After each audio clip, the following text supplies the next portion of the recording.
there were moments where it was feisty, but I think what was great about this debate is you saw a very clear choice between the candidates, and I think that's good for voters to know where we're coming from next Tuesday.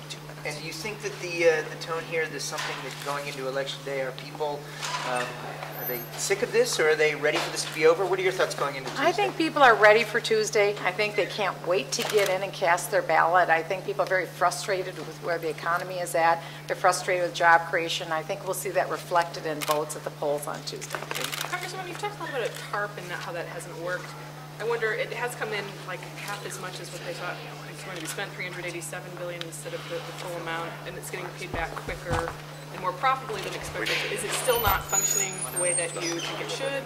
What are your remaining criticisms? Well, Chairman Barney Frank wants to use this fund as a continual revolving fund. That's not what it's supposed to be.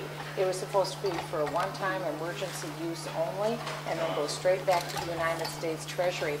And that's one thing that the government continually wants to do. They want to expand, they want to grow, and they want to keep spending more money. And that's something that we shouldn't be doing. We need to pay this back as quickly as we possibly can and pay down the debt. Actually, why do you think you guys are so focused on Wall Street? Well, I think that the focus really is on jobs and the economy. People want the economy to turn around, and I know I'll be out in the district again today when I leave here, and every single day, that's what I'm hearing. After our St. Cloud debate, for instance, I had stopped up at a business. It had about 500 employees up in St. Cloud, and again, that is their concern. Their year last year was terrible. This year is getting a little bit better. It's still dicey. But they really want to they want to see what D.C. is going to do. They want to make sure that we don't pass the cap and trade deal, that we also repeal the health care bill, that we ramp back on spending, and that we cut taxes. This is really a big issue. No one has a tax table yet for 1 second after midnight on New Year's Eve.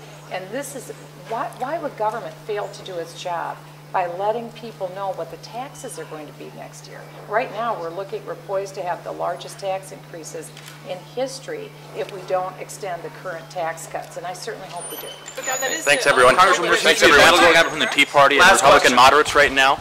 You know, no, I don't see that. I think everybody right now is joining arms saying, let's make sure that we have conservatives take over the House, someone who knows how to create You don't jobs. see a rift beyond the party? No, I don't. Thank you.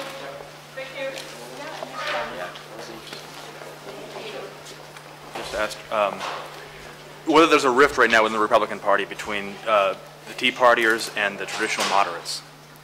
Well, and how's that going to play out? Well, that's what we're going to have to see. I said that's the thing that the Tea Party patriots that have gotten out there, it's a whole new, the Republicans started that. I think if the true Tea Party patriots would be more like an independent, like myself, not taking all this big special interest money, not spending all this money on these campaigns. That's not what the Tea Party was all about. We're supposed to be average working class citizens like myself. They should have joined in with the Constitution Party. We already had a Constitution Party that's been pushing the Constitution. So I think it's just been another arm of the Republican Party, and I think we need to do a real change and put an independent that's separated from all that stuff. But you know, you and Michele Bachmann actually sounded quite a bit alike in this debate. Well, that's because I'm more of a conservative-leaning independent. But that might be But hard that's why I for fit this district. Well, they can differentiate because you look at, she's spending, what, $10, $11 million to do the same thing that I can go in there and do that has some common sense and it's going to represent the people. I don't have to represent that party that she has to. She has to toe that line for that far-right conservative movement. She's on a national crusade raising money hand and feet. You know, it's just, that's not about me. I want to take care of the 6th district.